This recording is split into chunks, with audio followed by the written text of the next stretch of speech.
எனக்கு ஜக்கம்மா குறி சொல்றேன். நல்ல காலம் வருது. என்னம்மா ஜக்கம்மா குறி சொல்றீங்க? என்ன நல்ல காலம் வருது? உங்களுக்கு வியாபாரம் நல்லபடியா நடக்க போகுது. ரியல் எஸ்டேட் வியாபாரத்துல நல்ல லாபம் கிடைக்க போகுது. லட்சம்மா குறி சொல்லுது, ஜக்கம்மா குறி சொல்லுது. நல்ல காலம் வருது, நல்ல காலம் வருதுன்னு சொல்றீங்க. எங்க நல்ல காலம் வந்துருச்சு, கொஞ்சம் பொறுங்க. அது கூடயே ஒரு சின்ன ஒரு கெட்ட காலம் வரப்போகுது. ஒரு கெட்ட காலத்தை வந்து பல வருஷம் ஆச்சு. நான் அந்த கெட்ட காலத்து கூட தானே குடும்பம் நடத்திட்டு இருக்கேன். இனி எந்த கெட்ட காலம் இல்ல, வருது? பழைய கெட்ட காலம் ஒண்ணு தொடர்ந்து வரப்போகுது. ஓ, பழைய கெட்ட காலம் புதுசா வரப்போகுதா? அது எந்த ஏரியால இருந்தது, எப்படி வருது? அது திசை வரும், கூடி சீக்கிரம் வரப்போகுது. இப்படியே சொல்லிட்டு இருந்தீங்கன்னா நீங்க என்ன, எனக்கு ஒன்றும் புரியல. ஜக்கம்மாக்கு தர்ஷனம் கொடுங்க. ஜக்கம்மாக்கு தர்ஷனம் வேணும். என்ன வேணும் தர்ஷனம்? தர்ஷனம் உங்க பிரியப்பட்டது கொடுங்க. என்ன ஏதாவது பெருசா கொடுங்க. ஏதாவது பெருசான கனமா தட்டா?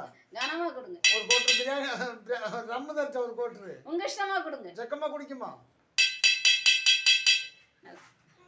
நல்ல காலம் வந்துருச்சு. இந்த பெரிய மனசு இருக்கு. நல்ல காலம் வந்துருச்சு. ஜக்கம்மாக்கு கடவுள் ரம் ஸ்டாலின் ரம் ஒரு கோட்டு. ஜக்கம்மா சாப்பிடுங்க, ஜக்கம்மா சாப்பிடுங்க, ஜக்கம்மா சாப்பிடுங்க.